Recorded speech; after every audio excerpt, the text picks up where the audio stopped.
verse of the day is Matthew 23:11. The greatest among you must be a servant.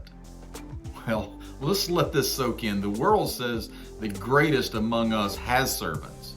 But in God's kingdom, the greatest among us is a servant.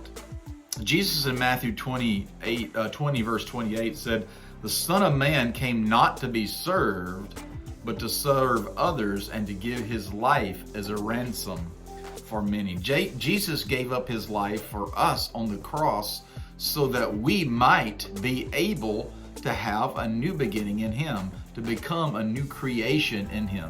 In Philippians chapter 1, verses 1 through 11, really, Paul is describing the greatest position in the world, in the universe, is to be in Christ. And the very first thing that he mentions in verse 1, and he uses two different words to describe this, that we are servants. That's a greatest position, to be in Christ and to be a servant of Christ. The first word he uses is doulos. That describes a person that's born into slavery, and that would describe our heart, that God's will is now our will, that his interest becomes our witness.